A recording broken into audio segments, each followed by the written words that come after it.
Eastleigh neighborhood in Nairobi to find out. This is Muqdisho street.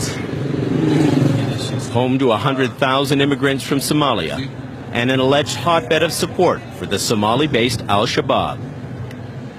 We're here to find a former gun runner. His name is Caddeyn Xiriirka. He says for 4 years his job for a militia group was to get weapons from the Eritrean regime and smuggle them to rebel groups in East Africa. The Eritrean government denies this. So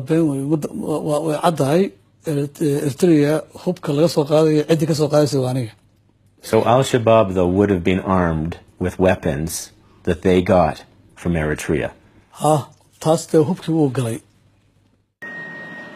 In 2011, with gold flowing from the Canadian mine and profits flowing into the pockets of Nevson's partner, the Eritrean dictatorship, the UN was worried this new money could be diverted to Al-Shabaab or other militia groups active in the region.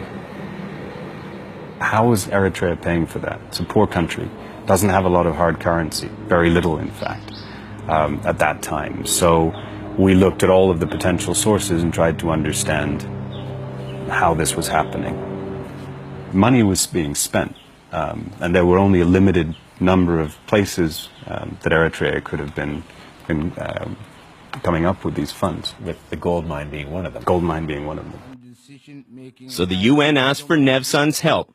It wanted a forensic accounting of the money being transferred to the Eritrean regime, locations of the banks, account numbers. We did reach out to Nevson, and Nevson's response, as best as I recollect, was to say that they were bound by confidentiality agreements with the Eritrean government and therefore couldn't provide us with any information, but assured us that none of the revenues were going into being used for military purposes. Were you assured by that? No, we weren't assured by that. So why wasn't Nevson more helpful with the UN's fight to stop the spread of terrorism in East Africa?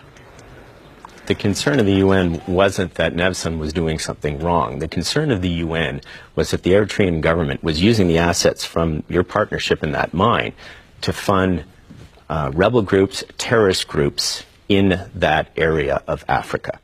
Was this a concern for you, that some of the assets from your mine and your partnership were being used to fund terrorist groups like Al-Shabaab?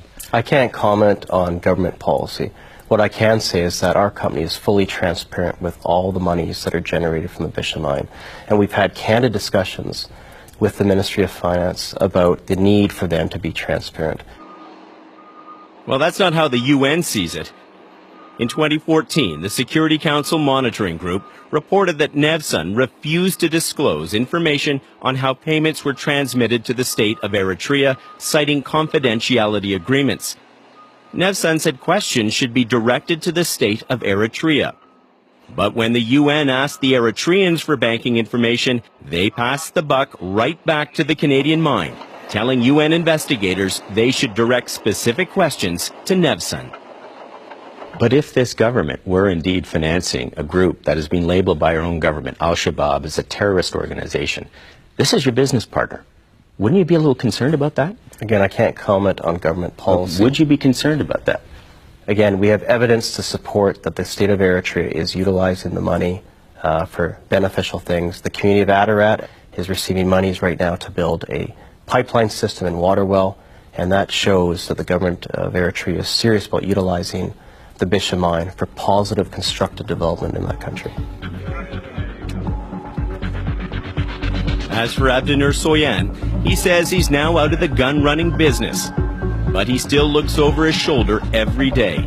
He says he's received death threats from the Eritrean regime for speaking out about Al-Shabaab. The UN investigators have found evidence that Eritrea is now supporting other militia groups in the region, but not Al-Shabaab. That's why the UN maintains an arms embargo against Eritrea to try to stop the spread of weapons, an embargo that Canada